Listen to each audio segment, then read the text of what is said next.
Hello everyone, and welcome back to another episode of Hallowed Be Thy Game. Ren here, and today we're talking about my hopes and predictions for E3. Let's check it out.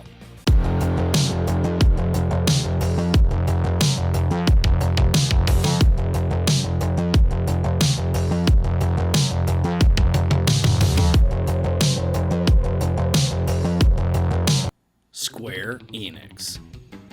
With Square Enix's previous presentation at E3 absolutely stealing the show, I have very high hopes for this year's presentation.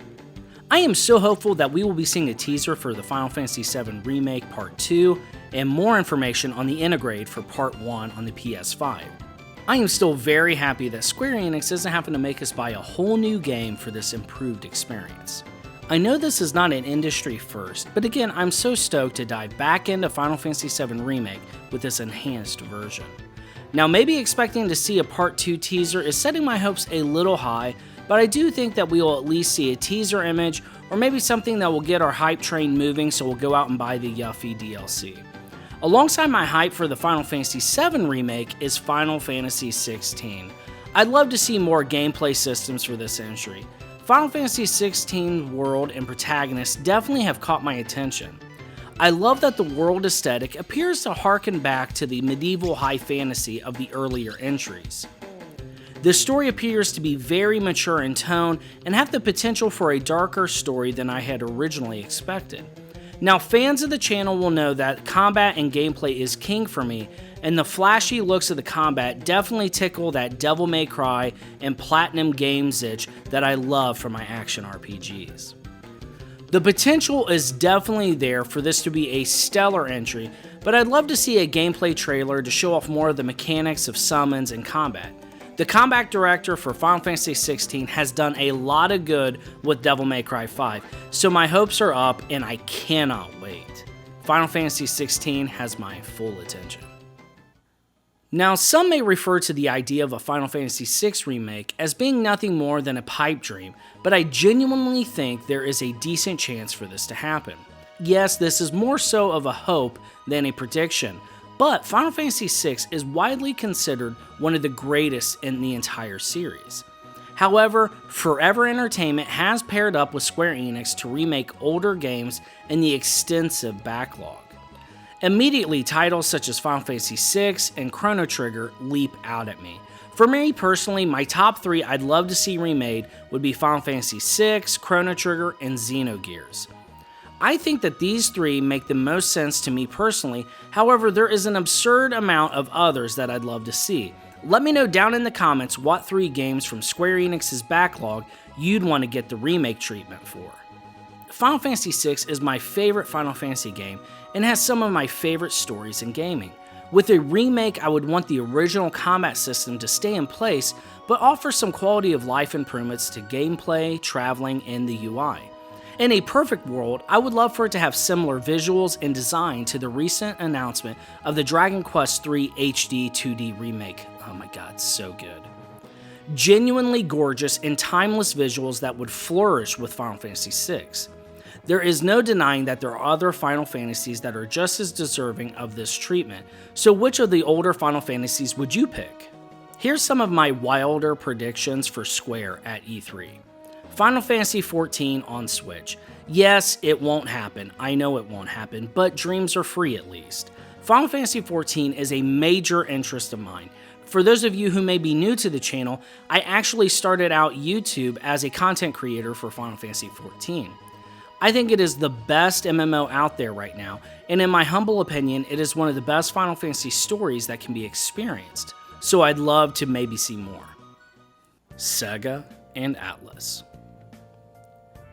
Now, Sega and Atlas have the potential to completely steal this year's E3. At the very top of my hype list for this year is a Persona 6 teaser. Look, Persona 5 took forever to come out, it was a meme, we all know it was painful, and thank God it's over, and we have one of the greatest turn-based RPGs ever made as a result of it. A simple teaser image of Persona 6 is all we need. Let me know what color the game will have. Persona 3 had blue, Persona 4 had yellow, and Persona 5 had red. I'm thinking Persona 6 could rock purple, but that's just a feeling. Here's a random question no one probably cares about but me, but what color would you want to see Persona 6 be themed around? Let me know.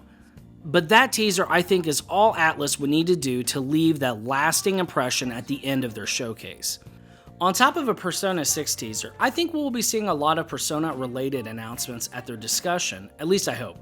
Now, in my recent video on Atlas, I essentially spent the entire time trying to guess what they would do and come to terms with I never know what they will do. But I do think that the potential for a Persona 4 Golden port to consoles and Switch just makes a lot of sense. A wilder hope and prediction I have with Atlas is that I really am hoping for that Persona 3 remake. I've mentioned this before, but honestly, so much about this makes sense.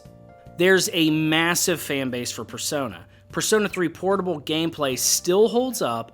The only thing that does make me nervous for this ever being a thing is that it would be a lot more work than just a simple polish and publish. Now, the Mac Daddy of turn-based RPGs, SMT5, needs to have a definitive release date and gameplay trailer. I think this is an absolute sure thing. Please, God, do not let it be delayed, but give us that juicy gameplay trailer. I'm talking pre-orders right now kind of hype. There is renewed interest with the release of SMT Nocturne, and fans of the series are frothing at the mouth for SMT5 news. Of all the things on my list today, this is what I would consider a sure thing for Atlas's presentation. But again, with Atlas, you can expect the unexpected. My wild hopes and predictions for Sega's presentation would be a King of the Monsters and Dungeons & Dragons Shadow of Mystara port to consoles, Persona 1 through 5 ports to Switch with a big box collection, meow. Radiant Historia port, SMT 3DS games port to Switch with special mention to SMT4 and 4 Apocalypse. Please, God, you will blow me away if you do this. Elden Ring. Now, you knew Elden Ring had to be on the list today. I'm expecting it to be at the Xbox showcase, but it is confirmed for Sony as well. I legitimately hope this is at the presentation. There was a leaked gameplay trailer a while back, but I think it's almost a certainty that we will hear more about it at this E3. I'd love for an end-of-the-year release, but yeah, it's a wild hope at best. I think this could be early next year, potentially a March release. I love the high fantasy aesthetic, and the world-building potential of Miyazaki and Martin makes me weak at the knees. Seriously, the M&M combo could be one for the history books. Nintendo.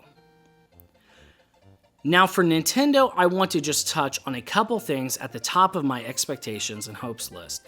I think this is all but confirmed now, and maybe even by the release of this video as I'm recording it on June 2nd, that the Nintendo Switch Pro is in fact a reality. I have recently seen the Bloomberg article with specs and features and even a leaked Amazon listing. So I think that we can all rest assured that a Switch Pro release this year is a sure thing. The potential and excitement for this system is deserving of its own video, so I won't spend a lot of time on this, but suffice to say, my hype levels are dangerous at the moment. Another release that I am beyond excited for is Breath of the Wild 2. I am literally ravenous for news on this title. I am excited to see what the name will be and really hoping for a gameplay trailer at this E3.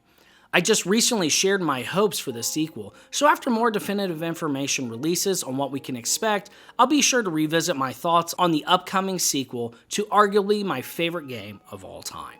That covers the major topics that I'd love to see at E3, but I just want to throw in a random assortment of the many other games I'd love to see at this year's E3. Super Robot Tyson and Project X Zone ports to Switch, CL and R No Surge localizations to the Switch. This is already out in Japan, but it really needs to come to America. I mean, there's already an English voice-acted cast for R No Surge. There is a strong fan base for these games here, and I think the wider group of RPG and visual novel fans on the Switch could really make it take off. Ys 6 Ark of Nepishtim port or remaster. This is a no-brainer to me. I think with the recent success of the Ys Origins on Switch, that Ys 6 could do really well. Astral Chain 2 announcement would just blow me away. I genuinely believe Astral Chain is criminally underrated. The thought of never getting a sequel to this game keeps me up at night. Would love to dive back into that futuristic 80s anime world. Also, Xenoblade Chronicles X port and a Xenoblade Chronicles 3.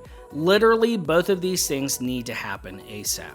Xenoblade Chronicles X is the last great Wii U port I'd love to see happen. I am hopeful for this to happen. I love Xenoblade Chronicles 2, and with the massive influx of fans to the series, I think showing the trailer of the third entry would hit it out of the park for Monolith Soft. Lastly, I need to stop or I'll keep going all day, is another entry to the Fire Emblem series.